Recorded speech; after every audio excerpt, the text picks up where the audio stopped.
கர்த்தருடைய வார்த்தை நேராக போவோம். நீதிமொழிகள் 4ஆம் அதிகாரம் 18ஆம் வசனத்தை நாம் எல்லாரும் சேர்ந்து படிப்போம். நீதிமான்களுடைய பாதை நடுப்பகல் வரைக்கும் அதிகமாய் பிரகாசிக்கிற சூரிய பிரகாசம் போல் இருக்கும். போன வாரத்தில் நம்ம இந்த சத்தியத்தை ஆரம்பித்தோம். என்ன படிக்க ஆரம்பித்தோம் அப்படின்னா, நீதிமான்களுடைய பாதை இவைகளை பற்றி நாம் தியானிக்க ஆரம்பித்தோம். நீதிமான்களுடைய பாதை எப்படிப்பட்டதாக இருக்கிறது என்றால், நடுப்பகல், அது காலையில் உதிக்கிற சூரியனோ அல்லது 10 மணிக்கு 11 மணிக்கு உதிக்கிற சூரியனோ அப்போ இருக்கிற சூரியனோ கிடையாது. நடுப்பகல் என்று போடப்படுற சொல்கிறாங்களா, உச்சி வெயில்னு சொல்கிறாங்க பாருங்கள். அந்த இடத்துல தான் சூரியன் தன்னுடைய முழு மகிமையும் பிரகாசிக்க பண்ணும். அந்த நேரத்தில் தேவன் சொல்கிறாரு, அப்படிப்பட்ட ஒரு வாழ்க்கையாக நீதிமான்களின் வாழ்க்கை இருக்க வேண்டும் என்பதாக கர்த்தர் சொல்வதை நாம் நீதிமொழிகள் ஆக்கியோன் மூலமாக நாம் இந்த இடத்துல பார்க்க ஆரம்பிக்கின்றோம். நீதிமான்களுடைய பாதை என்று போடப்பட்டிருக்கிறதுனால நம்ம என்ன பார்த்தோம், இங்கே இருக்கிற நம்ம எல்லாருமே இயேசு கிறிஸ்துவை ஏற்றுக்கொண்ட ஒவ்வொருவருமே நீதிமான்களே. இனிமேல் தான் நீங்கள் நீதிமான்கள் ஆக போகிறவங்கன்னு கிடையாது. இயேசு கிறிஸ்துவை சொந்த ரட்சகராக நீங்கள் ஏற்றுக்கொண்டது உண்மை என்றால் கண்டிப்பாகவே நீங்கள் யாவரும் நீதிமான்கள். நீதிமான்கள் இருக்கிறீங்களா? யாராவது நீதிமான்கள் இல்லாதவங்க யாராவது இருக்கிறீங்களா? இல்லைங்க நான்லாம் நீதிமான் கிடையாதுங்க அப்படின்னு சொல்கிறீங்களா? இல்லை, நீங்கள் நீதிமான்கள். எப்படி? இந்த நீதி நம்முடைய கிரியைகளால் சம்பாதித்த ஒன்று அல்ல, நம்ம செய்த புண்ணியத்தினால் சம்பாதித்த ஒன்று அல்ல. இது எப்படி கிடைத்தது என்று பார்க்கும்போது, இது தேவன் நமக்கு பாராட்டின மிகப்பெரிய ஒரு ஈவு. போன வாரம் முடிக்கும்போது சொன்னேன், நீதியை நம்ம சம்பாதிக்க முடியாது. ஏனென்றால் நம்முடைய நீதியெல்லாம் அழுக்கான கந்தைகளை போல இருக்கிறது. இது ஏன் சம்பாதிக்க முடியாது என்றால், இது சம்பாதிக்கக்கூடிய ஒன்றாக இருந்தால் கண்டிப்பாகவே சம்பாதிக்கலாம், எப்படியாவது ஒரு விதத்தில் சம்பாதிக்கலாம். ஆனால் இது சம்பாதிக்கக்கூடிய ஒன்று கிடையாது. இது ஒரு சுபாவம். நீதி என்பது ஒரு சுபாவம். இந்த சுபாவம் எப்படி வருகிறது என்றால், பிறப்பினால் வருகிறது. பிறப்பு என்ன சொன்னோம்? தேவன் பைபிளில் போடப்பட்டது, அவருடைய நாமத்தின் மேல் விசுவாசம் உள்ளவர்களாய் அவரை ஏற்றுக்கொண்டவர்கள் எத்தனை பேர்களோ அத்தனை பேர்களும் தேவனுடைய பிள்ளைகளாகும்படிக்கு அவர்களுக்கு அதிகாரம் கொடுக்கப்பட்டிருக்கிறது. அப்போ என்றைக்கு நாம் கர்த்தராகிய இயேசு கிறிஸ்துவை ஏற்றுக்கொண்டோமோ அன்றைக்கே நீங்கள், அதாவது இனிமேல் 10 வருஷம் கழித்து கிடையாது, என்றைக்கு நீங்கள் இயேசு கிறிஸ்துவை ஏற்றுக்கொண்டீர்களோ அன்றே நீங்கள் நீதிமான்களாக மாற்றப்படுகிறீர்கள். ஆகவே இது செயலின் மூலமாக வருவது கிடையாது, இது விசுவாசத்தின் மூலமாக வருவது. விசுவாசம், சுவிசேஷத்தை கேட்கிறீர்கள், சுவிசேஷத்தை கேட்டு விசுவாசிக்கிறீர்கள், விசுவாசிப்பதன் மூலமாக நீங்கள் தேவனுடைய பிள்ளைகளாக மாற்றப்படுகிறீர்கள். தேவனுடைய பிள்ளைகளுக்கு உரிய ஒரு தகுதி, ஒரு சுபாவம் என்ன என்று பார்த்தீர்கள் என்றால், நீதி என்று சொல்லக்கூடிய ஒரு சுபாவம். அப்போ அந்த சுபாவம் மாறுவதனால தான் என்னுடைய செயலும் மாறுகிறது, என்னுடைய பாதையும் மாறுகிறது. இயேசு கிறிஸ்துவை ஏற்றுக்கொள்றது முன்னாடி என் பாதை வேறு மாதிரி இருந்துச்சு. எங்கேயோ போயிட்டு இருந்தோம், கண் போன போக்கில் போனோம், கால் போன போக்கில் போனோம். இயேசு கிறிஸ்துவை ஏற்றுக்கொள்வதற்கு முன்னாடி நம்முடைய பாதையே வேறு பாதையாக இருந்துச்சு, துன்மார்க்கமான பாதையாக இருந்துச்சு, கெட்ட பாதையாக இருந்துச்சு, அசிங்கமான பாதையாக இருந்துச்சு. ஆனால் இயேசு கிறிஸ்துவை ஏற்றுக்கொண்ட பிற்பாடு என்னுடைய பாதை அதுவல்ல, நீதிமான்களுடைய பாதையாக என் பாதை மாற்றப்படுகிறது. இயேசு கிறிஸ்துவை ஏற்றுக்கொண்ட பிற்பாடு என்ன நடக்கிறது? 2 கொரிந்தியர் 5:17 படியாக, ஒருவன் கிறிஸ்துவுக்குள் இருந்தால் புது சிருஷ்டியாகிறான், பழையவைகள் ஒளிந்து போயின எல்லாம் புதிதாயின. பழையவைகள் ஒளிந்து போயின எல்லாம் புதிதாயின என்று சொன்னால் என்ன சொல்கிறாருன்னா, ஒரு புதிய இனமாகவே தேவன் நம்மளை மாற்றுகிறார். இன்றைக்கு அதாவது இயேசு கிறிஸ்துவை ஏற்றுக்கொண்ட அந்த நாளிலே, அந்த நிமிடங்களிலே நடக்கின்ற ஒரு பெரிய ஒரு கிஃப்ட், ஒரு பெரிய ஒரு லாபம் என்ன? நாம் புதிய இனமாக மாற்றப்படுகிறோம். இன்னும் சொல்லப்போனால், புதிய இனம் எப்படி அவருடைய சுபாவத்தை கொடுத்தே, அவருடைய சுபாவத்தை கொடுத்து நம்மை புது சிருஷ்டியாக மாற்றியிருக்கிறார். அதுதான் 2 கொரிந்தியர் 5:21 படிக்கிறோம், நாம் அவருக்குள் தேவனுடைய நீதியாகும்படிக்கு. எல்லாரும் சொல்லுங்கள், நான் கிறிஸ்துவுக்குள் தேவ நீதியாகும்படிக்கு. எவ்வளோ வேலை பண்ணுறாரு பார்த்தீங்களா? பைபிளில் இருக்குது. யாராவது ஒருத்தவங்க படி 5:21. நாம் அவருக்குள், போதும், நாம் அவருக்குள் தேவனுடைய நீதியாகும்படிக்கு. தேவ நீதி, எல்லாரும் சொல்லுங்கள், தேவ நீதியாகும்படிக்கு. மனுஷ நீதி கிடையாது. ஏதோ புண்ணியத்தினால தான தர்மத்தால் சம்பாதிக்கின்ற ஒன்று அல்ல. தேவ நீதியாகும்படிக்கு, யாருக்குள்? இயேசு கிறிஸ்துவுக்குள் தேவ நீதியாகும்படிக்கு பாவம் அறியாத அவரை நமக்காக பாவமாக்கினார் என்று போடப்பட்டிருக்கிறது. அப்படி என்றால் நாம் புதிய பிறப்பின் மூலமாக புதிய மனிதர்களாக மாற்றப்பட்டிருக்கிறோம். நீதியின் உணர்வு நம்மை ஆட்கொண்டால், நம்மை ஆண்டால் என்ன நடக்கும் என்றால், தேவன் ஆரம்பத்தில் மனிதனை எப்படி வைத்திருந்தாரோ அதே நிலையை அவன் அடைகிறான். நல்லா புரிஞ்சுக்கங்க. புதிய இனம், புதிய சிருஷ்டி, நியூ சிருஷ்டி, புது சிருஷ்டி என்றால் என்ன? ஆரம்பம், பிகினிங். ஆரம்பத்தில் கர்த்தர் ஆதாம் ஏவாளை கர்த்தர் எப்படி வைத்திருந்தாரோ அந்த நிலைமை, அந்த லைஃப், அந்த வாழ்க்கை, அந்த நிலையை கொண்டு போகின்றார். நல்லா புரிஞ்சுங்க. நம்முடைய நிலையை எங்கே எத்தனை வருஷத்துக்கு முன்னாடி கொண்டு போகிறாரு பாருங்கள். டைம் ட்ராவல்னு சொல்கிறாங்க பாருங்கள். உலகத்தில் டைம் ட்ராவல் பண்ணி நம்மளை இத்தனை வருஷத்துக்கு முன்னாடி தள்ளி போகலாம், அத்தனை வருஷத்துக்கு முன்னாடி தள்ளி போகலான்னு சொல்லி நீ உலகத்தில் டைம் ட்ராவல்னு ஒரு இதை வச்சுருக்கிறாங்க பாருங்கள். அந்த டைம் ட்ராவலை ஆண்டவராக இயேசு கிறிஸ்து கொண்டு வந்தார். எப்படி இயேசு கிறிஸ்து ஏற்றுக்கொள்ளும் போது நம்முடைய டைமையே ட்ராவல் பண்ணி எந்த இடத்துக்கு கொண்டு போகிறார்? திரும்ப பிகினிங் கொண்டு போகிறார், ஆரம்பத்துக்கு கொண்டு போகிறார். எந்த ஆரம்பம்? ஆதியிலே ஆதாம் எந்த நிலையில் இருந்தானோ அந்த நிலையை கொண்டு போகிறார். எந்த நிலைக்கு? பாவம் செய்வதற்கு முன்பாக ஆதாம் எந்த நிலையில் இருந்தானோ அந்த நிலைக்கு நம்மை மறுபடியும் கொண்டு போகின்றார். ஆமென். ஆகவே தான் பாருங்கள், இந்த உலகத்தில் பிசாசுன்னு ஒருத்தர் இருக்கிறான். அவனுடைய வேலை என்ன என்று சொன்னால், நம்ம யாருமே அந்த நிலையில் வாழக்கூடாது என்பது தான் அவனுடைய நோக்கமாக இருக்குது. ஆரம்பத்துலேருந்து அதே பிரச்சனை தான். ஆதாம் ஏவாளுக்கு என்ன பிரச்சனை பண்ணணும் அதே பிரச்சனை இன்றைக்கும் கிறிஸ்தவ உலகத்தில் செய்து கொண்டிருக்கிறான். நீதி என்றால் என்ன? நல்ல மனப்பாடமாக வச்சுக்கணும். நான் சொல்கிற சில விஷயத்தெல்லாம் நீங்கள் நல்ல மனப்பாடமாக வச்சுக்கணும். நீதி என்றால் என்ன உங்களுக்கு ஏற்கனவே சொல்லியிருக்கிறேன், இருந்தாலும் திரும்ப உங்களுக்கு சொல்கிறேன் பாருங்கள். நல்ல மனதில் கொண்டு போய் வச்சுக்கணும். நீதி என்றால் என்னன்னு யாராவது கேட்டாங்கன்னா நீங்கள் தைரியமாக சொல்லணும். இப்போ நான் சொல்லக்கூடிய காரியத்தை நீங்கள் தைரியமாக சொல்லணும். நீதி என்பது சும்மா அது இதுன்னு சும்மா வளர்த்துட்டு இருக்கக்கூடாது. நீதி என்பது என்ன? நல்லா புரிஞ்சுங்க. தேவனோடு எந்தவித குற்ற உணர்வோ, ஆக்கினை தீர்ப்பின் உணர்வோ, தாழ்வு மனப்பான்மையோ இல்லாமல் தைரியமாக நிற்கக்கூடிய ஒரு திராணி.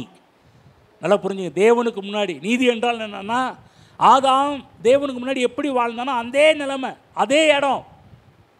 திரும்ப சொல்கிறேன், நீங்கள் எல்லாரும் சொல்லுங்கள் பார்க்கலாம். குற்ற உணர்வு, தாழ்வு மனப்பான்மை, ஆக்கினை தீர்ப்பின் உணர்வு.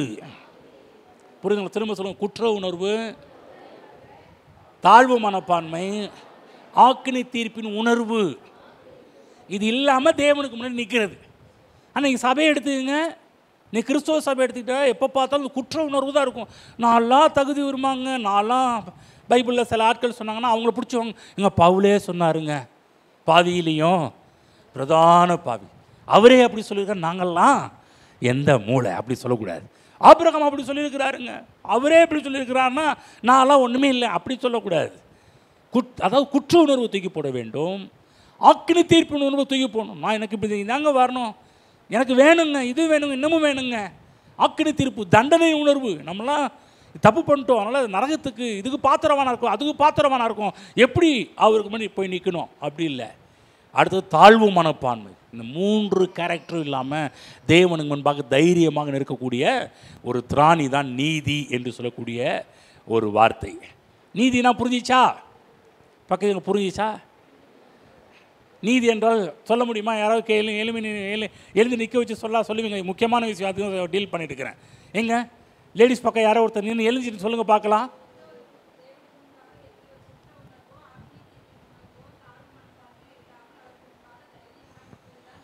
சூப்பர், கரங்களை திட்டுவோம்.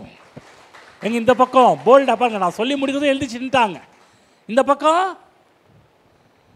எந்த பக்கம் போனாலும் அப்படின்றது. ஆனால் சாமிங்களா உங்களை தான் சொல்கிறேன், அவங்க பாருங்கள் டக்குன்னு சொன்ன உடனே எழுதிச்சிட்டாங்க. அதுதான் நீதி. சொன்ன உடனே எழுதிச்சிட்டாங்க பாருங்கள், அதுதான் நீதி. இப்போ நீங்கள் எழுந்திரிக்க முடியல. ஏன் எழுந்திரிக்க முடியல? ஏன் எழுந்திரிக்க முடியல? Right, super. பார்த்தீங்களா? நீதின்னு சொல்கிறதுக்கு கேரக்டர் பாருங்கள். இன்னொரு யாரும் லேடி சொல்லுங்கள் பார்க்கலாம்.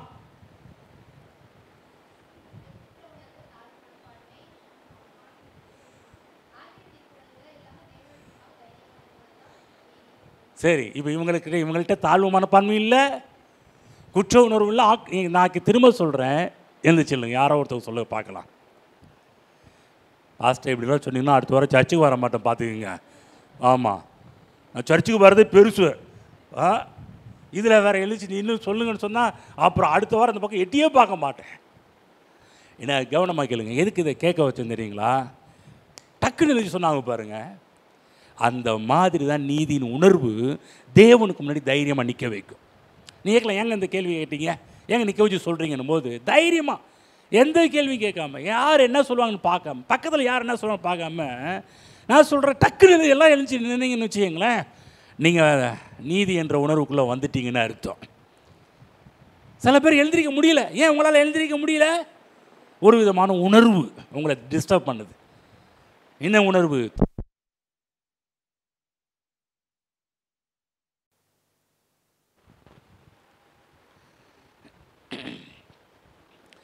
அநேக மக்கள் விசுவாசம் இல்லை என்று சொல்லி கொண்டிருக்கிறாங்க. விசுவாசம் இல்லை என்பது ஒரு பிரச்சனை கிடையாது. ஏனென்றால் உங்களுக்குள்ளே விசுவாசம் இருக்குது என்று சொல்லுகின்றேன். விசுவாசம் இருக்குது இல்லை அப்படின்னா தான் பிரச்சனை. விசுவாசம் இருக்குதே அப்போ பிரச்சனை என்று இல்லை. அப்போ விசுவாசம் தான் நம்முடைய வாழ்க்கையில் கர்த்தரிடமிருந்து எதையுமே பெற்றுக்கொள்வதற்கு ஒரு அடித்தளமாக இருக்கின்றது. இந்த விசுவாசம் எந்த அளவுக்கு நம்முடைய வாழ்க்கையில் உறுதியாக இருக்கிறதோ அப்போ கர்த்தரிடமிருந்து பெற்றுக்கொள்ளலாம். நம்முடைய வாழ்க்கையில் இருக்கிற விசுவாசத்தை உறுதியாக வைத்துக் கொள்வதற்கு நமக்கு பக்கபலமாக இருப்பதே நீதி என்று சொல்லக்கூடிய உணர்வு. நீதி என்ற உணர்வு உங்களுக்குள் இருக்கும் என்றால் விசுவாசம் உறுதியாக இருக்கும். விசுவாசம் உறுதியாக இருந்தால் தேவன்கிட்ட நீங்கள் பெற்றுக்கொள்வதும் அது சுலபமாக இருக்கும். பைபிளில் போடப்பட்டிருக்குது, ஆபிரகாம் என்று சொல்லக்கூடிய ஒரு மனிதன், ஆபிரகாம் விசுவாசித்தான், அது அவனுக்கு நீதியாக எண்ணப்பட்டது. அது மட்டுமல்ல, இன்னும் சொல்லப்போனால் ஆபிரகாம் தன்னுடைய வாழ்க்கையிலே தேவன் கொடுத்த எல்லா வாக்கு தத்துவங்களையும் பெற்றுக்கொண்டான், பெற்று அனுபவித்தான் என்று பார்க்கிறோம். நான் சொல்கிறேன், இத்தனை வாக்கு தத்துவத்தை எப்படி பெற்றுக்கொண்டான்? விசுவாசம். அந்த விசுவாசத்தை அவனுடைய வாழ்க்கையில் ஸ்டெடியாக ஸ்ட்ராங்காக இருக்க வைத்தது என்ன? தேவனுக்கு முன்பாக நிற்கக்கூடிய ஒரு திராணி. யோசிச்சு பாருங்கள், அந்த காலகட்டத்திலேயே நியாயப்பிரமாணம்லாம் வரத்துக்கு முன்னாடியே ஆபிரகாம் என்ற ஒரு மனிதன் தேவனுக்கு முன்பாக தைரியமாக நின்றுக்கிறான் பாருங்கள், தைரியமாக பேசியிருக்கிறான் பாருங்கள். பைபிள் அப்படியே போடப்பட்டிருக்குது. நேருக்கு நேராக ஒரு சிநேகிதனோடு பேசுவது போல தேவன் ஆபிரகாமோடு பேசினார். அந்த லைஃப்பை தான் இன்றைக்கு நீங்களும் நானும் வாழ வேண்டும் என்று கர்த்தர் விரும்புகிறார். அப்போ எப்படி ஆபிரகாம் வாக்கு பண்ணின அனைத்தையும் பெற்றுக்கொண்டாரோ, இன்றைக்கு நீங்களும் தேவன் உங்களுக்கு வாக்கு தத்துவம் பண்ணின அனைத்து காரியங்களையும் பெற்றுக்கொள்ள முடியும். எப்படி? By faith. இந்த விசுவாசம் எப்படி உறுதியாக இருக்க வேண்டும்? நீதியின் உணர்வு ஒவ்வொருவருக்குள்ளாகவும் இருக்கும் என்றால் நான் சொல்கிறாங்க, விசுவாசம் ஸ்ட்ராங்காக இருக்கும், உறுதியாக இருக்கும். நீங்கள் தேவன்கிட்டருந்து பெற்றுக்கொள்வதில் எந்த ஒரு தாமதமும் ஏற்படுத்தாது, நிச்சயமாகவே பெற்றுக்கொள்வீர்கள். அநேக நேரங்களில் நாம் ரட்சிக்கப்பட்டோம் என்பது உண்மை, நீதி என்ற உணர்வை அடைந்தோம் என்பது உண்மை, நீதிமானாக மாற்றணும் என்பது உண்மை. இந்த உலகத்தில் பார்த்திங்கன்னா இந்த பாவ உணர்வு, இந்த புலன்களின் உணர்வு, இந்த ஐம்புலன்களின் உணர்வுன்னு சொல்லுவாங்க பார்த்தீங்களா, அந்த உணர்வு, பாவ உணர்வு, இது ரெண்டுமே எப்போதுமே இணைந்தே செல்லக்கூடிய ஒன்றாகவே இருக்கின்றது. இந்த பாவ உணர்வு, இந்த புலன்களின் உணர்வு, இது ஒருத்தர் ஆட்கொள்ளும் போது என்ன நடக்கிறது என்றால், அவங்க சொல்லுவாங்க, நான்லாம் அருகதையற்றவங்க, நான்லாம் தேவனுக்கு முன்பாக நிற்க எந்த திராணியும் இல்லாதவங்க. அதனால தான் இவங்களாம் என்ன பண்ணுறாங்கன்னா, ஏதாவது சில நற்கிரியைகளை செய்து தேவனுக்கு முன்பாக நிற்க வேண்டும் என்று அநேக காரியங்களை செய்து கொண்டிருக்கிறார்கள். நான் சொல்கிறேன், பாவ உணர்வு இருக்கிற வரையிலும் நீங்கள் விசுவாச மண்டலத்துக்குள்ளே போகவே முடியாது. புரியுதா? நீதியின் உணர்வு இருந்தால் தான் விசுவாசத்தை ஸ்டடியாக இருக்கும். இன்றைக்கி விசுவாசிகளுக்குள்ள நீதியின் உணர்வு இருப்பதை காட்டிலும் எந்த உணர்வு அதிகமாக இருக்குதுன்னா, பாவ உணர்வு விசுவாசிகளுடைய வாழ்வில் அதிகமாக இருந்து கொண்டிருக்குது. நாங்கள் ரட்சிக்கப்பட்டோங்க, நாங்கள் ஞானஸ்தானம் எடுத்தோங்க, பரிசுத்தாவின் அபிஷேகத்தெல்லாம் பெற்றுக்கொண்டாங்க அப்படின்னு சொன்னால் கூட, சபைக்கு வந்தால் மட்டும் இல்லை, இந்த உலகத்தில் வாழும்போது அவர்களை ஒரு விதமான பாவ உணர்வு பிடித்து கொண்டு அவர்களை ஆளுகை செய்து கொண்டிருக்கிறது. திரும்ப சொல்கிறேன், யார் யாரெல்லாம் அந்த பாவ உணர்வு என்ற மண்டலத்துக்குள்ளே வாழ்ந்துட்டு இருக்கிறீங்களோ அவங்க புலன்களின் காரியத்தால் இந்த உலகத்தில் செயல்பட ஆரம்பிப்பார்கள். இந்த உலகத்தில் ஏன் தெரியுமா விக்கிரக ஆராதனைலாம் வர ஆரம்பித்தது? விக்கிரக ஆராதனை வருவதற்கு முக்கியமான ஒரு விஷயமே பாவ உணர்வு. யார் யாரெல்லாம் பாவ உணர்வு அவர்களை ஆளுகை செய்ய ஆரம்பிக்கின்றதோ அவங்க இந்த உலகத்தில் அவர்கள் வழி விலகி போகின்ற ஒரு ஆட்களாக இருக்கிறார்கள். நீதிமானின் பாதை நல்ல பாதை. இந்த நீதிமானுடைய பாதையை டிஸ்டர்ப் பண்ணுவது என்ன? நீதிமானுடைய பாதையை வழி விலகி பண்ணுற ஒரு காரியம் என்ன? பாவ உணர்வு என்று சொல்லக்கூடியது, பாவ காரியம் என்று சொல்லக்கூடியது நீதிமானுடைய வழியை வழி விலகி போகின்ற ஒரு காரியமாக இருக்கின்றது. பாவ உணர்வு இருக்கிற வரையிலும் நீங்கள் தேவனோடு நடக்கவும் முடியாது, தேவனோடு இருக்கவும் முடியாது. பாவ உணர்வு இருக்கிற வரையிலும் ஜெபம் பண்ண கூட முடியாது. பாவ உணர்வு இருக்கிற வரையிலும் வேதத்தை கூட உங்களால் படிக்க முடியாது. ஆனால் நீதியின் உணர்வு உங்களை ஆட்கொள்ள ஆரம்பிச்சிச்சுன்னா நீங்கள் ஜெபம் பண்ணுற விதமே வித்தியாசமாக இருக்கும், பைபிள் படிக்கிற விதமே வித்தியாசமாக இருக்கும், சபைக்கு வருகின்ற தோரணையே வித்தியாசமாக இருக்கும். புரிஞ்சிச்சுங்களா என்ன சொல்கிறேன்னு? உங்களை எந்த உணர்வு உங்களை ஆட்கொள்ளுகிறது? நீதியின் உணர்வு உங்களை ஆட்கொள்ளுகிறதா அல்லது பாவ உணர்வு நம்மை ஆட்கொள்ளுகிறதா? திரும்ப சொல்கிறேன், எதை பற்றி பேசிகிட்டு இருக்கிறோம்? நீதிமானின் பாதையை பற்றி பேசிக்கிட்டு இருக்கிறோம். நீதிமானுடைய பாதையை தவறான டைரக்ஷனில் கூட்டிகிட்டு போகிறதே இந்த பாவ உணர்வு. ஆகவேதான் நாம் நீதியின் உணர்வினால் நிறைந்திருக்க வேண்டும் என்பதற்காக தான் கர்த்தருடைய ஆவியானவர் இந்த காலை வேளையில் நம்மோடு கூட பேசி கொண்டிருக்கிறார். ஆமென். நீங்கள் நீதியின் உணர்வினால் ஆளப்படுவீர்கள் என்றால் பாவ உணர்வும் புலன்களின் அறிவும் உங்கள் வாழ்விலே வேலை செய்யாது. ஏதாவது ஒரு காரியத்தை உங்கள் வாழ்க்கையில் அனுமதி கொடுக்க முடியும். ஒன்று பாவ உணர்வு உங்கள் வாழ்க்கையில் ஆளுகை செய்யணும், இல்லை நீதியின் உணர்வு ஆளுகை செய்யணும்.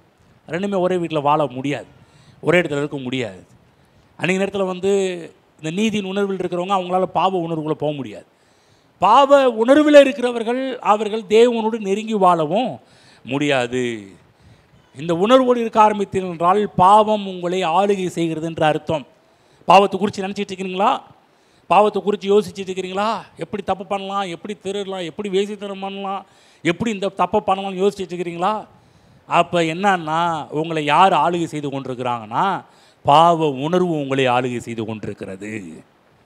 புரியுதா உங்களுக்கு நான் சொல்கிறது? உங்களுக்கு இப்போ யார் உங்களை ஆளுகை செய்கிறாங்கன்ற நீங்களே டெஸ்ட் பண்ணலாம். அன்றைக்கி காலையில் என்ன நீங்கள் டெஸ்ட்டு பிளட் டெஸ்ட் கொடுக்க வந்திருக்கிறீங்க, எல்லாம் டெஸ்ட் எடுத்துகிட்டு இருக்கிறோம். என்ன டெஸ்ட்டு? யார் உங்களை ஆளுகை பண்ணுறது? உங்கள் எண்ணத்தில் எப்போதுமே தப்பு பண்ண வேண்டும் என்ற எண்ணம் இருக்குதா? கெடுக்க வேண்டும் என்ற எண்ணம் இருக்குதா? தப்பான லைனில் போக வேண்டும் என்ற எண்ணம் இருக்கிறதா? நல்ல கவனமாக கேளுங்க. உங்களை யார் ஆளுகை செய்து கொண்டிருக்கிறார் என்றால் பாவ உணர்வு உங்களை ஆளுகை செய்து கொண்டிருக்கிறது. பக்கத்தில் கேளுங்க, சொல்லாதீங்க, உன் தலையை மட்டும் ஆட்டிக்கங்க. எனக்கு சொல்லிட்டீங்கன்னா அப்புறம் வெக்கம், அவ்வளோதான். நீங்கள் என்ன கேட்குறீங்க? பக்கத்தில் யாருங்க உங்களை ஆளுகை செய்கிறாங்க மட்டும் கேளுங்க, நீங்கள் அமைதியாகவே இருந்துக்கங்க. உங்களை யார் உங்களை ஆளுகை செய்கிறா? பாவ உணர்வு உங்களை ஆளுகை செய்தா நீதியின் உணர்வு என்ன தெரியுங்களா? அது எப்போதுமே தேவன் பக்கம் நிற்கும். எப்போ ஜெபம் பண்ணலாம், எப்போ பைபிள் படிக்கலாம், எப்போ சர்ச்சுக்கு போகலாம், எப்போ ஊழியம் பண்ணலாம், எப்போ கர்த்தரை துதிக்கலாம். அவருடைய வாழ்வு எப்போதுமே தேவனோடு எப்படி நெருங்கி வாழலாம் என்றே இருப்பது தான் நீதியின் உணர்வு. ஆமென். நீதியின் உணர்வு இருந்தால் ஜெபத்தில் தைரியமாக போக முடியும். எதை கேட்டாலும் தேவன் கொடுப்பார் என்கிற நிச்சயம் உங்களுக்குள்ளே இருக்கும். உங்களுக்குள்ளே நான் கேட்குறேன், நிச்சயம் இருக்குதா? ஜெபிக்கும் போதெல்லாம் ஒரு நிச்சயம் வருதா? நான் ஜெபம் பண்ணியிருக்கிறேங்க, கர்த்தனை கொடுப்பாருங்க, நிச்சயம் இருக்குதா? நிச்சயம் இருந்துச்சுன்னா நீங்கள் நீதியின் உணர்வுக்குள்ளே இருக்கிறீர்கள். நல்லா ஜெபம் பண்ணியிருக்கிறேங்க, பார்க்கலாம் எப்போ கிடைக்குதுன்னு தெரியலன்றவங்க நான் சொல்கிறேன், நீங்கள் அவசர பிரிவில் இருக்கிறீங்க, தீவிர சிகிச்சை பிரிவில் இருக்கிறீங்க. சீக்கிரம் இந்த பக்கம் வந்துடுங்க. இல்லைங்க கிடைக்குங்க. ஆண்டவராக இயேசு கிறிஸ்து லாசருவின் கல்லறைக்கு முன்னாடி இருந்து ஜெபம் பண்ணும்போது அவர் சொல்கிறாரு, பிதாவே நீர் எனக்கு எப்பொழுதும் செவி கொடுக்கிறபடியால் உம்மை ஸ்தோத்திரம் பண்ணுகிறேன், உம்மை துதிக்கிறேன்றார். அவருக்குள்ளே நீ எப்படி அவரால் இப்படி பேச முடிஞ்சிச்சுன்னா ஒன்றும் இல்லை, அவருக்குள்ளே ஆளுகை செய்த நீதியின் உணர்வு. நீதியின் உணர்வு ஆளுகை செய்யும் போதெல்லாம் அவங்க தைரியம் இருக்கும். அவங்கள்ட்ட குற்ற உணர்வோ தாழ்வு மனப்பான்மையோ ஆக்கின தீர்ப்பின் உணர்வோ இருக்காது. அவங்களுக்குள்ள என்னென்னா நான் எப்போ ஜெபம் பண்ணாலும் கர்த்தர் கேட்பாருங்க. சில பேர் சொல்லுவாங்க, ஜெபம் பண்ண சொல்லுங்கள், எங்க நீங்கள் ஜெபம் பண்ணிக்கிங்க அப்படின்வாங்க. நல்லா ஜெபம் பண்ணு, நீங்கள் ஜெபம் பண்ணுங்க அப்படின்வாங்க. பார்த்துட்டீங்களா? ஏன்? நீதியின் உணர்வு இருக்கிறவங்க அவங்க டக்குன்னு ஜெபம் பண்ணுவாங்க. ஏன்னா அவங்களுக்கு தெரியும், நான் எப்போ பிதாட்ட போனாலும் அவர் எனக்கு செவி கொடுக்கிறார் என்பதே நான் அவரை பற்றி கொண்டிருக்கிற தைரியம். நான் உங்களை பார்த்து கேட்குறேன், ஜெபத்தில் தைரியம் இருக்கிறதா? நீங்கள் எப்போ ஜெபம் பண்ண போனாலும் கிடைக்கும் என்ற தைரியம் இருக்கிறதா? இந்த பக்கம் ஆமேனே வரமாட்டேனுது. அப்பா, இப்போ தான் என் மனதை குளிர பண்ணியிருக்கிறீர்கள். இந்தமாரி அடிக்கடி என் மனதை குளிர பண்ணுங்க, சத்தத்தை உயர்த்தி. ஓகேங்களா? சரி. எப்போல்லாம் ஜெபம் பண்ண போகிறீங்களோ அப்போல்லாம் உங்களுக்கு உறுதி இருக்கிறதா? என் ஜெபம் கேட்கப்படும் என்ற நிச்சயம் இருக்கிறதா? அப்போல்லாம் நல்லா புரிஞ்சுங்க, நீங்கள் நீதியின் உணர்வுக்குள்ளாக வாழ்ந்து கொண்டிருக்கிறீர்கள். ஆமென். யோசிச்சு பாருங்க, இயேசு கிறிஸ்து எப்பேற்பட்ட இடத்துல இந்த வார்த்தையை சொல்கிறாரு தெரியுங்களா? லாசருவின் சரீரம் கல்லறையில் வைக்கப்பட்டு 4 நாளாச்சு. அங்கே இருக்கிற எல்லா மக்களும் பேசுகிற ஸ்டேட்மெண்ட் என்ன? நாரி 4 நாளாச்சு, நாரி போச்சு, 4 நாளாச்சு, நாரி போச்சு. நான் நினைக்கிறேன் அங்கே இருக்கிற எல்லாருமே அதை தான் பேசியிருப்பாங்க. என்ன பேசியிருப்பாங்க? சுற்றி இருக்கிற எல்லாருமே, எங்க 4 நாள் ஆச்சுங்க, நாரி போயிருக்குங்க, 4 நாள் ஆயிடுச்சுங்க, நாரி போயிருக்குங்க. எல்லா பாவ உணர்வில் இருக்கிற எல்லாரும் பேசுகிற பேச்சு அதெல்லாம் நமக்கு கிடைக்காதுங்க. இதில் நம்ம ஜெபம் பண்ணாலும் கொடுக்க மாட்டாருங்க. அது நடக்கிற காரியங்களா? அதெல்லாம் ஆகிற காரியங்களா? அதெல்லாம் முடிகிற காரியங்களா? நான் சொல்கிறேங்க, நான் அடித்து சொல்கிறேங்க, நடக்காதுங்க. சில பேர் அப்படியே பேசுவாங்க. அவங்க எல்லாருமே எந்த உணர்வுக்குள்ளே இருக்கிறவர்கள்? பாவ உணர்வுக்குள்ளே இருக்கிறவங்க. அந்த இடத்துல ஒரே ஒரு மனுஷன், ஆண்டவர் இயேசு, அவர் சொல்கிறார், பிதாவே நீர் எனக்கு எப்போதும் செவி கொடுக்கிறபடியால் உமக்கு ஸ்தோத்திரம். ஜெபத்தில் போகிறதுக்கு முன்னாடி உங்களுக்குள்ள தைரியத்தை வர வைக்கக்கூடியது என்ன? நீதி என்ற உணர்வு. இயேசு கிறிஸ்து நீதிமானாக இந்த உலகத்தில் வாழ்ந்தார். ஒன்று சொல்லணுங்களா? இன்றைக்கு என்னையும் உங்களையும் கல்வாரி இரத்தத்தின் மூலமாக, தன்னுடைய இரத்தத்தின் மூலமாக, தன்னுடைய சரீரத்தின் மூலமாக தேவனாகி இயேசு நம்மை நீதிமானாக மாற்றி இருக்கிறார். நம்ம நீதிமானாக மாறலைங்க, அவர் நம்மை நீதிமானாக மாற்றி இருக்கிறார். புரிஞ்சுச்சுங்களா? நம்ம நீதிமானாக முடியாது. நம்மளை யாரோ ஒருத்தர் மாற்றணும். ஏன்னா நம்ம எவ்வளோ நீதி கிரியைகளை செய்தாலும் அது எல்லாமே செத்த கிரியைகளாக தான் போய் முடியும். என்னென்னா, ஒரு மனிதன் ரட்சிக்கப்படாமல் அவன் செய்கிற எல்லாமே செத்த கிரியைகள் தான். ஆனால் ரட்சிக்கப்பட்ட பிற்பாடு அவன் செய்கிற எல்லா கிரியைகளுமே நீதியின் கிரியைகள் லிஸ்ட்டில் கர்த்தர் கொண்டு போய் வைக்கிறார். அப்போ இயேசு கிறிஸ்து ப்ரேயர் பாருங்கள், நீர் எனக்கு எப்போதும் செவி கொடுக்குறபடியால் உமக்கு ஸ்தோத்திரம். நான் சொல்கிறேன், இங்கே இருக்கிற ஒவ்வொரு ஜெபத்தில் போகிறது முன்னாடி இந்த உணர்வு உங்களை ஆளுகை செய்யணும். நான் எப்போ ஜெபம் பண்ண போனாலும் கர்த்தரின் ஜெபத்தை கேட்கிறார். பக்கத்தில் தைரியமாக சொல்லுங்கள் பார்க்கலாம். ஏங்க சொல்லுங்கள், ஏங்க பார்க்க, ஏங்க நான் எப்போ ஜெபம் பண்ண போனாலும் கர்த்தரின் ஜெபத்தை கேட்பாருங்க. ஆமென். இதை மட்டும்தான் பேசணுங்கோ, வெளியே போய் வேறு அதெல்லாம் பேசக்கூடாது. ஜெபத்தை ஜெபம் பண்ண ஆரம்பித்தாலே பார்க்கலாம். என்னமோ ஜெபம் பண்ண பாபில் எப்போ ப்ரேயரில் போனாலும் அவர் எனக்கு செவி கொடுக்கிறார் என்பதே நான் அவரை பற்றி கொண்டிருக்கிற தைரியம். இந்த நிச்சயம் நமக்குள்ளே இருக்க வேண்டும். ஏசாயா 54ஆம் அதிகாரத்துக்கு போவோம். ஏசாயா 54. எல்லோரும் எடுத்துக்கோங்க, என்னோடு கூட எல்லோரும் வாங்க. எல்லோரும் தூக்கத்தில் அப்படியே உட்காந்துடாதீங்க, என் கூடயே வந்துக்கிட்டுருங்க. நிறைய இடத்த காமிப்பேன். 17 எல்லோரும் சேர்ந்து படிப்போம். உனக்கு விரோதமாய் உருவாக்கப்படும் எந்த ஆயுதமும் வாய்க்காதே போம். உனக்கு விரோதமாய் நியாயத்தில் எழும்பும் எந்த நாவையும் நீ குற்றப்படுத்துவாய். இது கர்த்தருடைய ஊழியக்காரர்களின் சுதந்திரமும் என்னால் உண்டான அவர்களுடைய நீதியுமாய் இருக்கிறது என்று கர்த்தர் சொல்லுகிறார். என்ன சொல்கிறாருன்னா, என்னால் உண்டான சுதந்திரம் என்பது மட்டுமல்ல, என்னால் கர்த்தருடைய ஊழியக்காரர்களின் சுதந்திரம் என்று மட்டுமல்ல, ஒரு வார்த்தை சொல்கிறார், என்னால் உண்டான அவர்களுடைய நீதியுமாய் இருக்கிறது. என்னால் உண்டான பழைய ஏற்பாட்டு காலத்திலே தீர்க்கதரிசி சொல்லிட்டார், இந்த மக்களுக்கு நீதியை ஒருத்தர் கொடுக்க போகிறாரு. எப்படி? அவங்களால கிடையாது, தேவனால் நீதிமான்களாக்கப்பட போகிறார்கள். என்னால் உண்டான அவர்களுடைய நீதியுமாய் இருக்கிறது என்று கர்த்தர் சொல்லுகிறார். திரும்ப சொல்கிறேன், இங்கே இருக்கிற உங்கள் எல்லாரும் யாரால் நாம் நீதிமான்களாக மாற்றப்பட்டிருக்கிறோம்? தேவனால் நீதிமான்களாக மாற்றப்பட்டிருக்கிறோம். அப்போ தேவனால் நீங்கள் நீதிமான்களாக மாற்றப்பட்டது உண்மை என்றால், உனக்கு விரோதமாய் உருவாக்கப்படும் எந்த ஆயுதமும் வாய்க்காதே போம். உனக்கு விரோதமாய் நியாயத்தில் எழும்பும் எந்த நாவையும் நீ குற்றப்படுத்துவாய். ஆமென். என்ன சொல்கிறாருன்னா, எப்பா தேவனுடைய சுபாவம் என்று சொல்லக்கூடிய நீதியின் சுபாவம் என்பது அது தோற்கிற சுபாவம் கிடையாது, அது எப்போதுமே ஜெயிக்கிற சுபாவம். ஆமென். நல்லா புரிஞ்சுக்கிங்க. தேவனுடைய சுபாவம் எப்போதுமே வியாதிப்பட்டு கிடக்கிற ஒரு சுபாவம் அல்ல. தேவனுடைய சுபாவம் எப்போதுமே சுகத்தின் சுபாவம். இந்த சுபாவம் தான் இன்றைக்கு உங்களுக்குள்ளும் எனக்குள்ளும் ஓடி கொண்டிருக்கிறது. தேவனால் பிறப்பதெல்லாம் உலகத்தை ஜெயிக்கும். ஆமென். நீங்களாம் யாரால் பிறந்திருக்கிறீர்கள்? தேவனால் பிறந்திருக்கிறீர்கள். நீதி என்ற முத்திரையை பரிசுத்த ஆவியானவர் நம்ம மேலே குத்திருக்கிறாரு. ஆகவே நான் சொல்கிறேன், நீங்கள் இப்போ ஜெயிக்கிறவர்கள். ஏன்னா தேவனால் பிறப்பதெல்லாம் என்று சொன்னால் தேவனுக்குள்ளே இருந்த அதே சுபாவம் உங்களுக்குள்ளேயும் ஓடிட்டு இருக்குது. ஆகவே தான் சொல்கிறார், தேவன் ஜெயிப்பாருன்னா நீயும் ஜெயிப்ப. ஏன்னா அவருடைய வித்து நீ, அவருடைய சுபாவம் நீ. தேவனால் பிறந்தது உங்களுடைய ஆவி. என்றைக்கு நாம் கர்த்தராக இயேசு கிறிஸ்து ஏற்றுக்கணும், அன்றைக்கே நம்முடைய ஆவி நியூ சிருஷ்டி, புதிய சிருஷ்டியாக மாற்றப்பட்டிருக்கிறது. நம்முடைய மைண்டு ஒவ்வொரு நாளும் ரினியூ பண்ணப்படணும். நம்முடைய சரீரம் ஒரு நாள் மீட்கப்பட போகின்றது. அது ஒரு நாள் இயேசு கிறிஸ்துவின் வருகையிலே இந்த ஜென்ம சரீரம் பாவ சரீரம் மறுரூபம் அடைந்து மகிமையின் சரீரத்தை பெற்றுக்கொண்டதாக கர்த்தராகிய இயேசு கிறிஸ்து வரும்போது உயிர் மறுரூபம் அடையும். ஆனால் இன்றைக்கு நமக்கு ஒரு வேளை நம்முடைய மனதை ஒவ்வொரு நாளும் புதுப்பிப்பது நம்முடைய வேலையாக இருக்குது. எப்படி புதுப்பிக்க முடியும்? அவருடைய வார்த்தையால். நம்முடைய ஆவி நீதிமானாக இருக்குது. அநேக நேரத்தில் இந்த பாவ உணர்வு எங்கேருந்து வருதுன்னா நம்முடைய மனதிலிருந்து. நல்லா திரும்ப சொல்கிறேன், நம்ம எல்லோரும் நீதிமான்களாக இருக்கிறோம். அப்போ உங்களுக்குள்ள ஒரு கேள்வி, அப்புறம் ஏங்கய்யா எனக்குள்ளே இந்த பாவம் என்ற உணர்வு எனக்குள்ளே வருது என்று நீங்கள் கேட்கலாம். நல்லா கவனமாக கேளுங்க. திரும்ப சொல்கிறேன், வேதத்தின்படி நீங்கள் எல்லாரும் நீதிமான்கள். உங்களுடைய ஆவி புது இனமாக புது சிருஷ்டியாக மாற்றப்பட்டிருக்கிறது. உங்கள் ஆவியை டிஸ்டர்ப் பண்ணுற ஒரு விஷயம் என்ன அப்படின்னா உங்களுடைய மனது என்ன பண்ணும்? இந்த உலகத்தோடு சில நேரத்தில் இந்த சரீரமும் இந்த மனதும் உலகத்தோடு இசைந்து போய்கிட்டு இருக்குது சில காரியங்களால். அதனால் என்ன நடக்குதுன்னா இந்த பாவம் இந்த சரீரத்தின் மூலமாக நம்முடைய எண்ணங்களுக்கு பாவ எண்ணங்கள் போக ஆரம்பிக்கிறது. இந்த பாவ எண்ணங்கள் நம்முடைய வாழ்க்கையில் மேலோங்கும் போது நீதியின் உணர்வு அந்த இடத்துல டிஸ்டர்ப் பண்ணப்படுகின்றது. நல்லா புரிஞ்சுங்க. எந்த போராட்டம் வந்தாலும் உங்களுக்குள்ளே ஜெயிக்கிற சுபாவம் இருக்கிறது என்பதை மறந்து விடாதீர்கள். ஜாய்ஸ் மேயர்னு சொல்கிறாங்க சிந்தை ஒரு போர்க்களம் என்று சொல்கிறாங்க.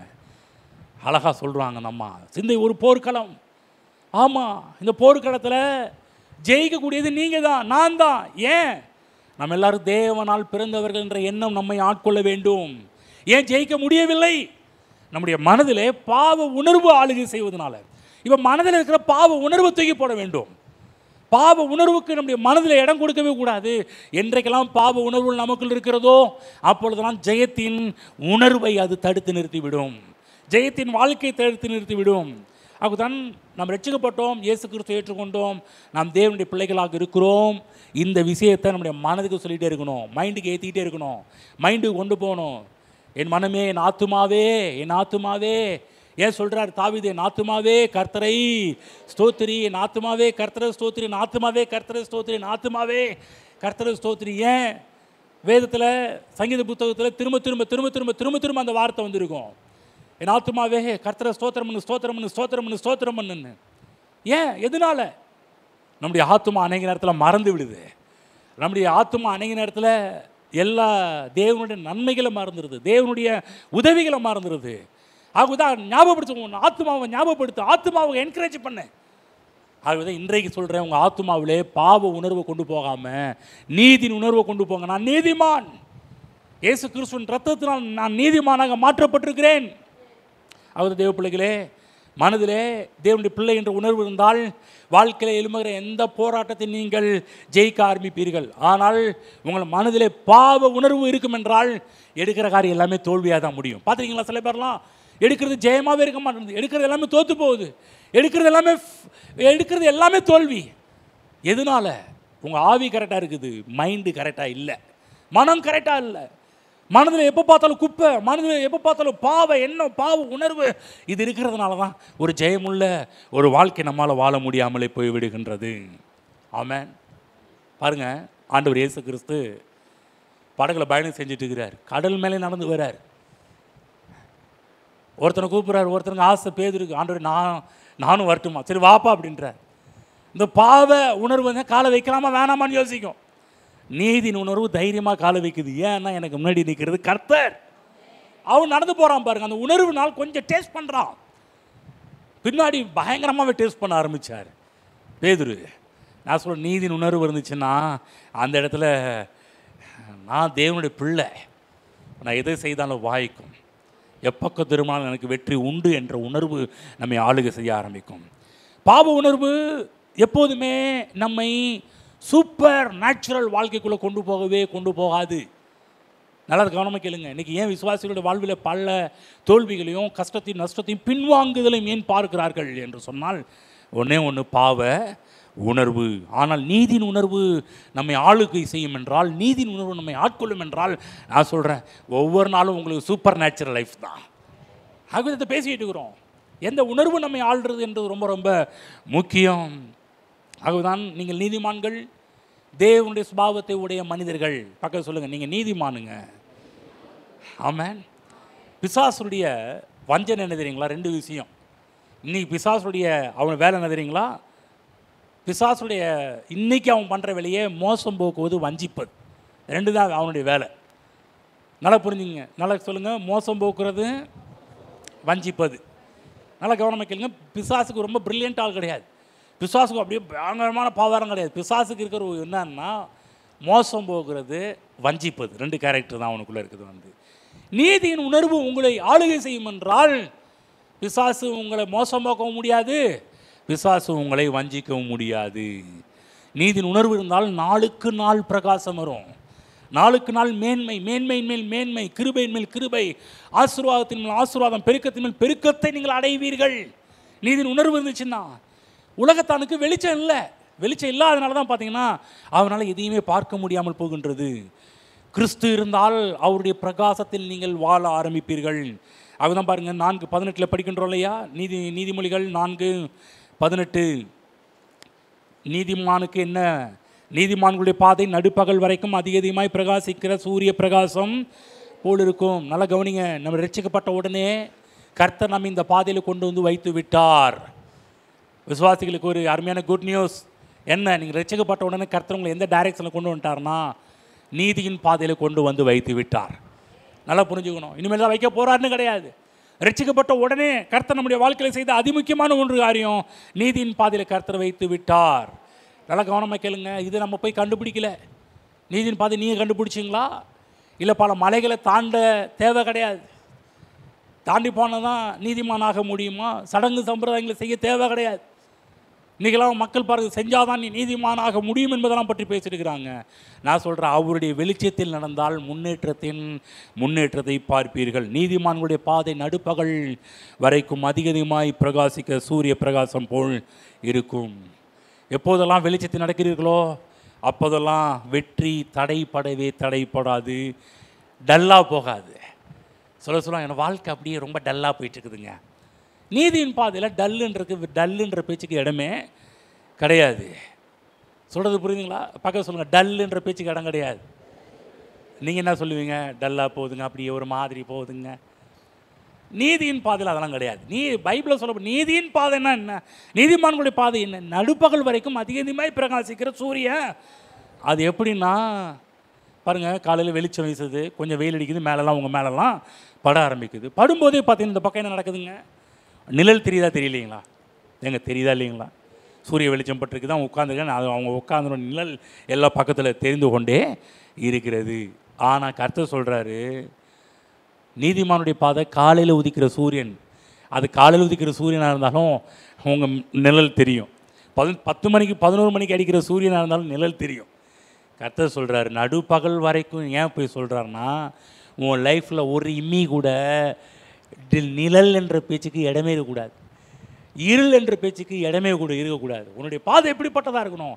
அந்த இதில் ஒரு துளி கூட இருள் இருக்கக்கூடாது. எப்போதுமே நீ பிரகாசமாக தான் இருக்க வேண்டும். கொஞ்சம் கூட இருள் என்பது இருக்கக்கூடாது என்பதற்காக தான் நீதிமானுடைய பாதையை கர்த்தர் எப்படி டிசைன் பண்ணி வச்சிருக்கிறார்னா, திரும்ப சொல்கிற, கொஞ்சம் ஒரு இம்மி கூட நிழல் வரவே கூடாது, இருள் இருக்கவே கூடாது, நிலதான் கூட இருள் இருக்கக்கூடாதுப்பா. உன்னுடைய பாதையே நடுப்பகலில் அதிகமாய் பிரகாசிக்க சூரிய வெளிச்சம் சென்ட்ரல் நிற்கும் போது அந்த இடத்துல இருளுக்கு வேலையே இருக்காது. நீதிமான் அப்படி தான் இருக்கணும். நான் சொல்கிறேன், வயதாக கூட பிரகாசம் கூட்டிகிட்டே இருக்கும். பக்கத்தில் சொல்லுங்கள், வயதானாலும் உங்களுடைய அழகும் ஸ்டைலும் மாறவே மாறாது. நீங்கள் என்னமோ சொல்கிறாரு பாஸ்டர். ஆமாம், வயசானாலும் நீங்கள் அழகாக தான் இருப்பீங்க.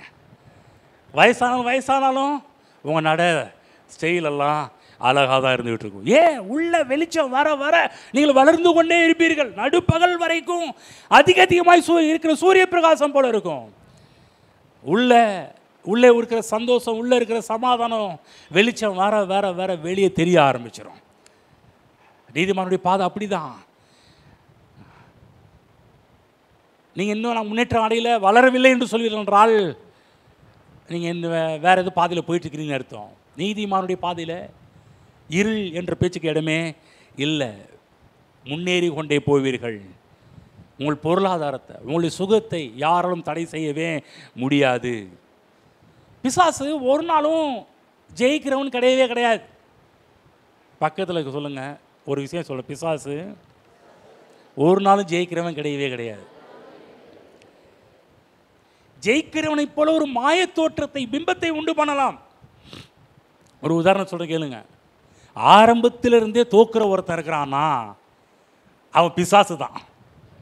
ஏதேன் தோட்டத்தில் தோற்று போனான். அப்புறமேட்டுக்கு ஆதாம் காலகட்டத்தில் வந்து அவன் பசங்க காலகட்டத்தில் வந்தான், அப்பயும் தோற்று போனான். ஆபிரகாம் காலகட்டத்தில் வந்தான், அப்பயும் தோற்று போனான். ஒவ்வொரு நம்முடைய வேத வீரர்கள்லாம் வர ஆரம்பித்தாங்க. எல்லாருடைய லைஃப்பில் உள்ளே போந்தான். ஆனால் ஜெயிச்சது யாருன்னா ஆண்டோடைய பிள்ளைங்க ஜெயித்தாங்க. தோற்று போனவங்க யாருன்னா பிசாஸ். அவன் பார்த்தான், சரி இயேசு கிறிஸ்து காலகட்டத்தில் எப்படி இயேசுவை போகணுன்னு நினச்சி முடிவு பண்ணி வந்தான் பாருங்க. அப்போ கூட மொக்க வாங்கினது யாருன்னா பிசாசு தான். ஆமேன். பிசாசு ஜெயித்த மாதிரியே இருக்காது, எல்லாம் ஜெயிச்சது. யோசிச்சு பாருங்க, ஆரம்பத்துலேருந்து ஒருத்தர் அடி வாங்கிட்டு வரானா, ஆரம்பத்துலேருந்து ஒருத்தர் தோத்துட்டு வரானா, ஒன்லி பிசாசாக தான் இருப்பான், வேறு யாரும் கிடையாது. ஒன்று சொல்லட்டுங்களா, இன்றைக்கும் பிசாசு நம்ம மூலமாக தோற்கடிக்கப்பட்டு கொண்டிருக்கிறான். ஒரு இயேசுவால் நீ கல்வாரி சொல்ல தோற்கடிக்கப்பட்டவன். இன்றைக்கி அவன் நினச்சான் ஒரு இயேசுவை தீர்த்து கட்டிட்டோம் அப்படின்னு நினச்சான் பாருங்க. அன்றைக்கி உயிரோடு எழுந்தார்.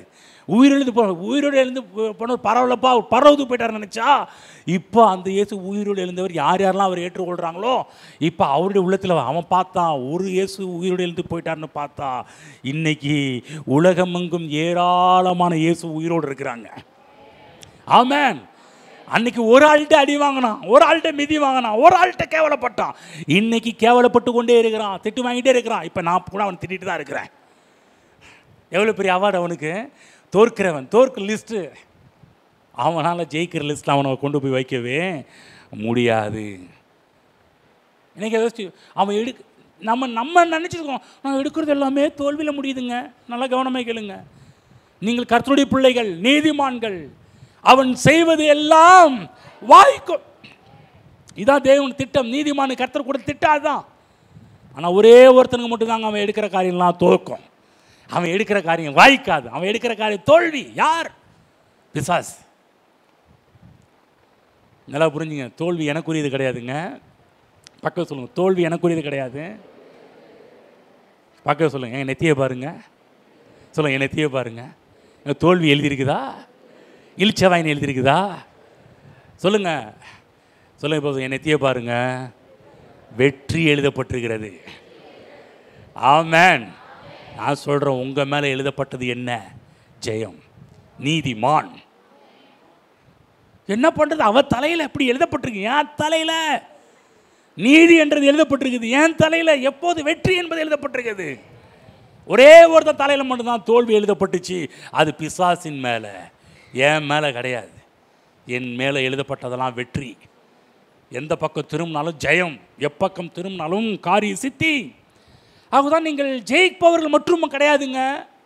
இன்னும் ஒரு படி தாண்டி பவுல் சொல்கிறாரு, நீங்கள் ஜெயிக்கிற லிஸ்ட்டு கூட கிடையாது. அப்புறம் நீங்கள் முற்றும் ஜெயம் கொள்ளுகிற லிஸ்ட்டு. ஜெயிக்கிறவர் கிடையாது, மோர் தென் கான்குரர். மோர் தென் என்று சொன்னாலே முற்றும் ஜெயம் கொண்டவர்கள். ஜெயிக்க போறவன் கிடையாது, முற்றும் ஜெயிச்சவர்கள். சொல்லுங்க, நான் முற்றும் ஜெயம் கொண்டவன். நல்லா சொல்லுங்க, நான் முற்றும் ஜெயம் கொண்டவன். சொல்லுங்க, நான் முற்றும் ஜெயம் கொண்டவன். ஒரு கதை, அந்த கதையை சேலம் சர்ச்சில் சொல்லியிருக்கிறேன். உங்களுக்கு சொன்னான்னு தெரியல. பாருங்க, ஒரு பாக்ஸிங் வீரர். பாக்ஸிங் பார்த்துறீங்களா? பாக்ஸிங் பார்த்துறீங்களா? பாக்ஸிங் குத்துச்சண்டை. ஏங்க சண்டை பார்த்துருக்கீங்களா? அப்படி சொல்லுங்கள் பாச. சண்டை பார்த்துன்னு நாங்கள் பார்த்துருக்குறோம். இந்த குத்துச்சண்டை, சரி குத்துச்சண்டை பார்த்துருக்கீங்களா? பார்த்துன்னு கூட ஏதோ ஒன்று சொல்லுங்கள், ஆமான்னு கூட சொல்லிடுங்க. பார்த்துருக்கீங்களா? ஆமான்னு சொல்லுங்கள். பார்த்துருக்கீங்களா? பார்த்துருக்கீங்களா? இப்போ என்ன ஆமாம் சொன்னீங்க? எதுக்கு ஆமாம் சொன்னீங்க? உண்மையிலேயே ஆமாம் சொன்னீங்க, சொன்னதுனால ஆமான்னு சொன்னீங்களா? குத்துச்சண்டை நம்ம பார்க்குற குத்துச்சண்டைலாம் சும்மா ஒன்றும் இல்லைங்க. ஆனால் உண்மையாகவே அந்த விளையாட்டுலாம் பார்த்தீங்கன்னா, குத்துச்சண்டையில் சாதாரணமாக நீங்களும் நானும் உள்ளே போக முடியாது. அதுக்கு நல்ல பயிற்சி தேவை, ஹார்ட் ஒர்க்கு தேவை.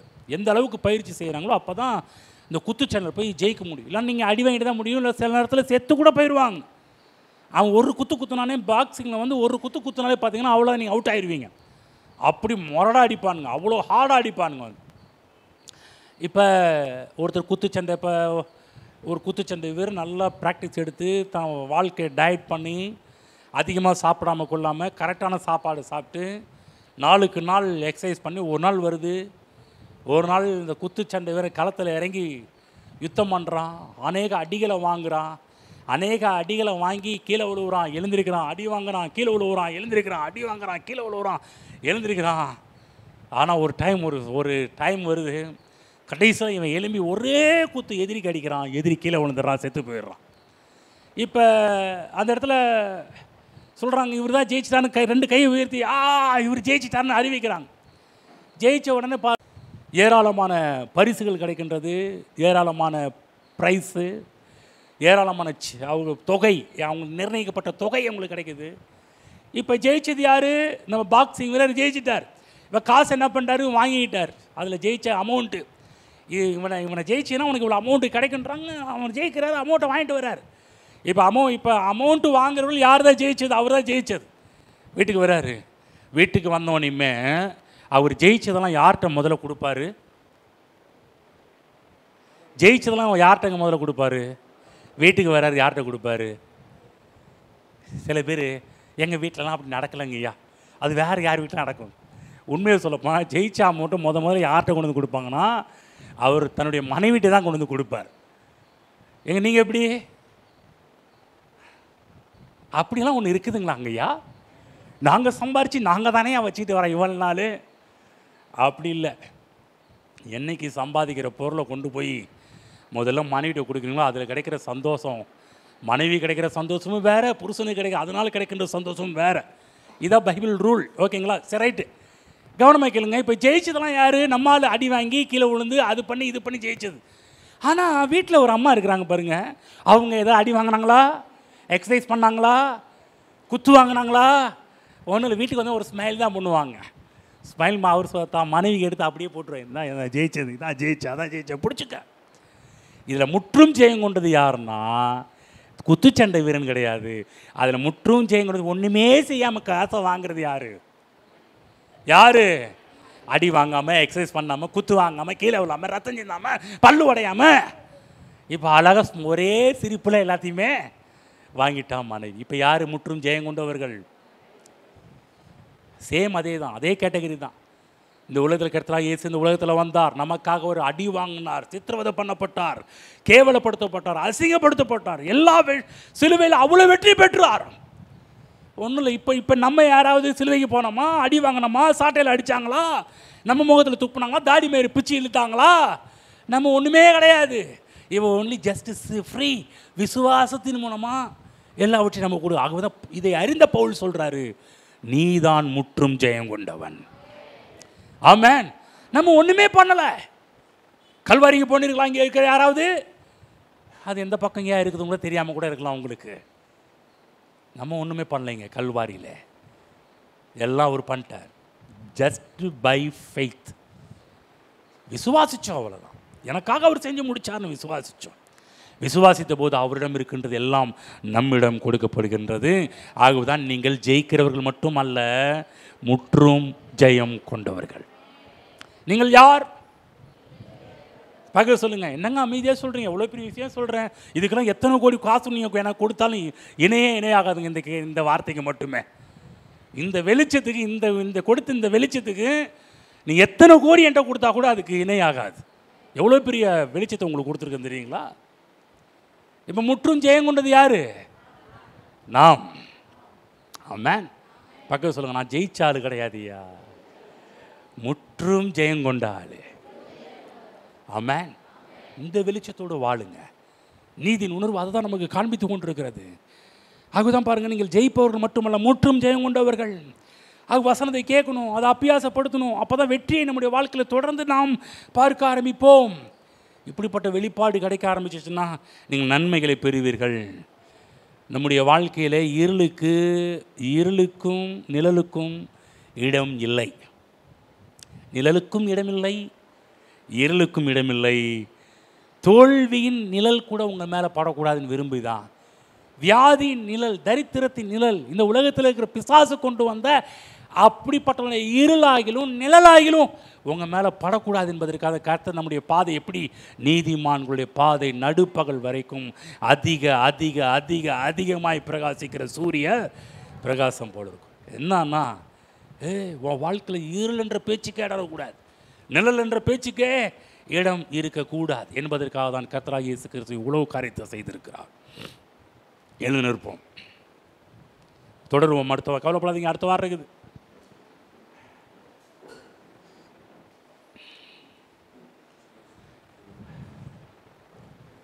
ஏதாவது உள்ளே போச்சா? ஏதாவது பிரயோஜனமாக இருந்துச்சா? ஏதாவது வெளிச்சம் அடிச்சிச்சா? இல்லை இல்லை பாஸ்டர் நீ விட்டுருங்க, இருளிலே வாழ்ந்துட்டு போயிடுறேன்னு சொல்கிறீங்களா? ஒரு ஆள் கூட இங்கே இருக்கிறவங்க இருளில் வாழக்கூடாது. நீதிமானுடைய பாதை நடுப்பகல் வரைக்கும் அதிகமாய் பிரகாசிக்கிற சூரிய பிரகாசம் இருக்கும். அப்படி தான் இருக்கணும். நிழல் என்ற பேச்சுக்கு இடம் இருக்கக்கூடாது, இருள் என்ற பேச்சுக்கு இடம் இருக்கக்கூடாது. ஹல்லேலூயா. கர்த்தர் கொடுத்த வார்த்தைக்கு நன்றி செலுத்துவோம். நன்றி ஆண்டவரே. ஹல்லேலூயா. பாவ உணர்வு எங்களை ஆளுகை செய்ய இடம் கொடுக்க மாட்டோம் ஆண்டவரே. நீதியின் உணர்வே எங்களை ஆளுகை செய்ய இடம் கொடுப்போம். ஹல்லேலூயா, ஹல்லேலூயா, ஹல்லேலூயா. ஓ நன்றி ஆண்டவரே. எங்களோடு பேச நம்முடைய அற்புதமான வார்த்தைகளுக்காக நன்றி செலுத்துகிறோம் ஆண்டவரே. எங்களோடு இடைப்பட்ட அதிசயமான வார்த்தைகளுக்காக நன்றி செலுத்துகிறோம் ஆண்டவரே. எங்கள் பாதையை நடுப்பகல், உச்சி வெயில், உச்சி பிரகாசம் அதுபோல் இருக்க வேண்டும் என்று கர்த்தர் நீர் விரும்புகிறீர். அதற்காக உமக்கு நன்றி செலுத்துகிறோம். காலை வெயிலோ 10 மணி வெயிலோ 11 மணி வெயிலோ அல்ல, நடுப்பகல் வரைக்கும் பிரகாசிக்கின்ற சூரிய பிரகாசத்தை போல் இருக்க வேண்டும் என்று விரும்புகிறீர். நீதியின் உணர்வினால் எங்கள் மனதை நிரப்புகின்றோம் ஆண்டவரே. நீதி என்றால் என்ன என்பதை கற்றுக்கொண்டோம் ஆண்டவரே. அந்த உணர்வினால் எங்கள் உள்ளத்தை நிரப்புகிறோம். ஹல்லேலூயா. இந்த உலகத்தில் நாங்கள் எழுந்தாலும் நடந்தாலும் உட்கார்ந்தாலும் நாங்கள் நீதிமான்கள் என்ற உணர்வில் வாழப்போகிறோம். எங்கள் தேவன் எப்போதுமே எங்கள் ஜெபத்துக்கு செவி கொடுக்கிறீர் என்ற தைரியத்தில் வாழப்போகிறோம் ஆண்டவரே. ஹல்லேலூயா, ஹல்லேலூயா, ஹல்லேலூயா. ஓ நன்றி ஆண்டவரே, நன்றி கர்த்தாவே, நன்றி ஆண்டவரே. எல்லாரும் சொல்லுங்கள், நாங்கள் நீதிமான்கள். சொல்லுங்கள், நாங்கள் நீதிமான்கள். எங்களுடைய பாதை, எங்களுடைய வாழ்வு நடுப்பகல் வரைக்கும் அதிகமாய் பிரகாசிக்கிற சூரிய பிரகாசம் போல் இருக்கும். இனிமேல் எங்கள் வாழ்விலே பாவ உணர்வுக்கு இடமில்லை, நீதியின் உணர்வுக்கு இடம் உண்டு. நாங்கள் ஜெயிக்கிறவர்கள் அல்ல, நாங்கள் முற்றும் ஜெயம் கொண்டவர்கள். ஆமென். ஹல்லேலூயா. கரங்களை தட்டி கர்த்தரை வாழ்த்துவோம். Praise the lord. Hallelujah, hallelujah, hallelujah.